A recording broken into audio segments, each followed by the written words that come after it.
Our so-called loan or mortgage, our signed pledge of payment, backed by the assets we pledge to forfeit should we fail to pay, is the only thing of real value involved in the transaction.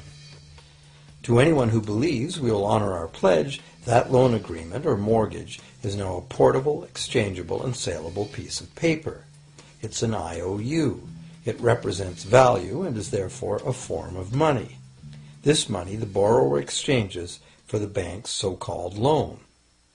Now, a loan in the real world means that the lender must have something to lend.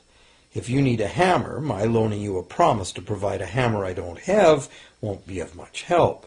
But in the artificial world of money, a bank's promise to pay money it doesn't have is allowed to be passed off as money, and we accept it as such.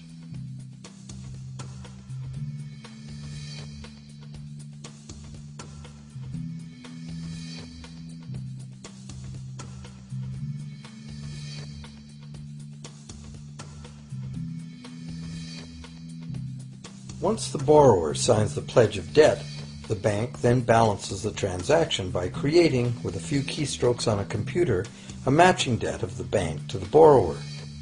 From the borrower's point of view, this becomes loan money in his or her account, and because the government allows this debt of the bank to the borrower to be converted to government fiat currency, everyone has to accept it as money. Again, the basic truth is very simple. Without the document the borrower signed, the banker would have nothing to lend.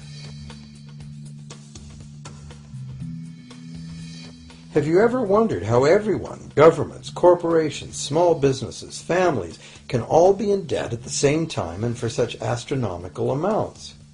Have you ever questioned how there can be that much money out there to lend? Now you know. There isn't. Banks do not lend money. They simply create it from debt. And as debt is potentially unlimited, so is the supply of money. And as it turns out, the opposite situation is also true. Isn't it astounding that despite the incredible wealth of resources, innovation, and productivity that surrounds us, almost all of us, from governments to companies to individuals, are heavily in debt to bankers? If only people would stop and think, how can that be? How can it be that the people who actually produce all the real wealth in the world are in debt to those who merely lend out the money that represents the wealth? Even more amazing is that once we realize that money really is debt, we realize that if there was no debt, there'd be no money.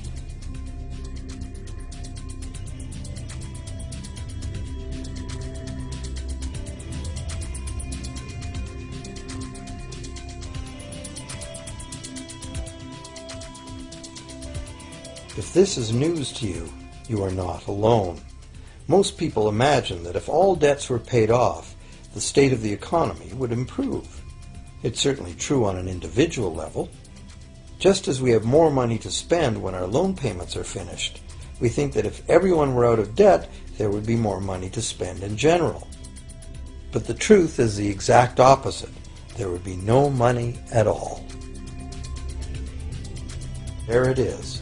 We are totally dependent on continually renewed bank credit for there to be any money in existence. No loans, no money, which is what happened during the Great Depression. The money supply shrank drastically as the supply of loans dried up.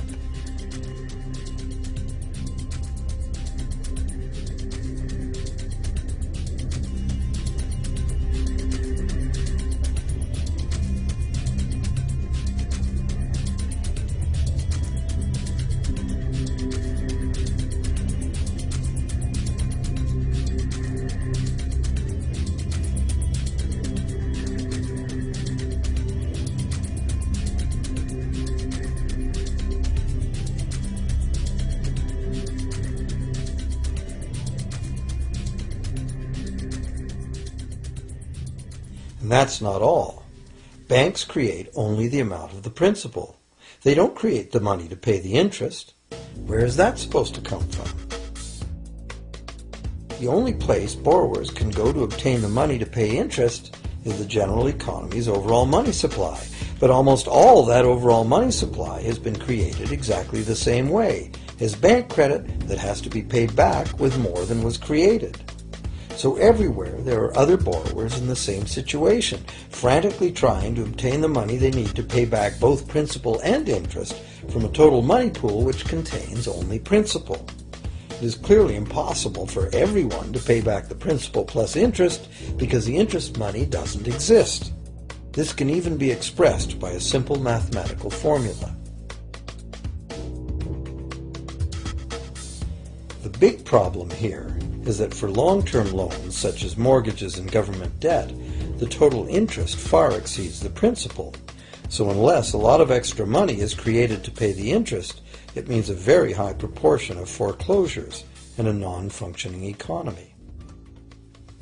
To maintain a functional society, the rate of foreclosure needs to be low.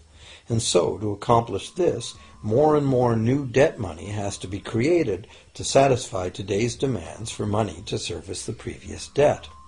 But of course, this just makes the total debt bigger, and that means more interest must ultimately be paid, resulting in an ever-escalating and inescapable spiral of mounting indebtedness.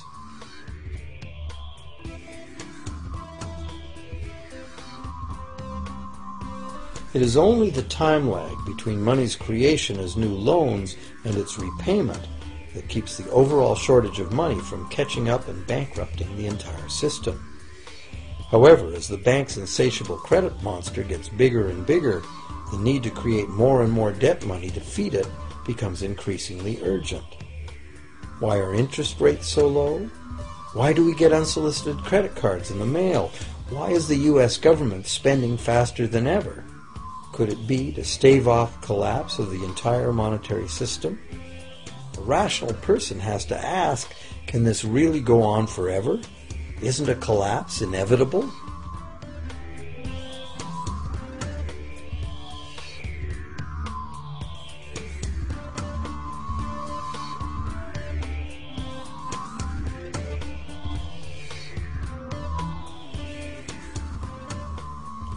Money facilitates production and trade. As the money supply increases, money just becomes increasingly worthless unless the volume of production and trade in the real world grows by the same amount. Add to this the realization that when we hear that the economy is growing at 3% per year, it sounds like a constant rate, but it's not. This year's 3% represents more real goods and services than last year's 3% because it's 3% of the new total. Instead of a straight line, as is naturally visualized from the words, it is really an exponential curve getting steeper and steeper. The problem, of course, is that perpetual growth of the real economy requires perpetually escalating use of real-world resources and energy. More and more stuff has to go from natural resource to garbage every year, forever, just to keep this system from collapsing.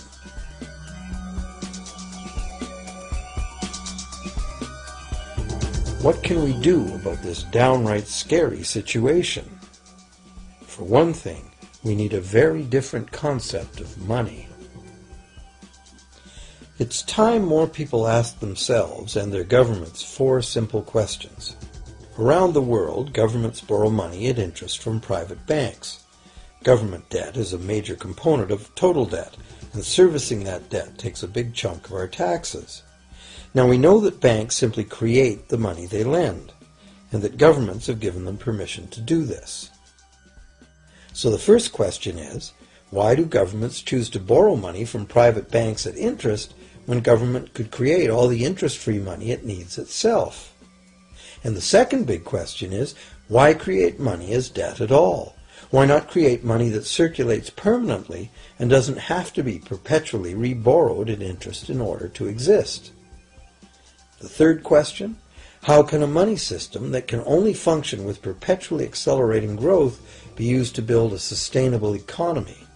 Isn't it logical that perpetually accelerating growth and sustainability are incompatible? And finally, what is it about our current system that makes it totally dependent on perpetual growth? What needs to be changed to allow the creation of a sustainable economy?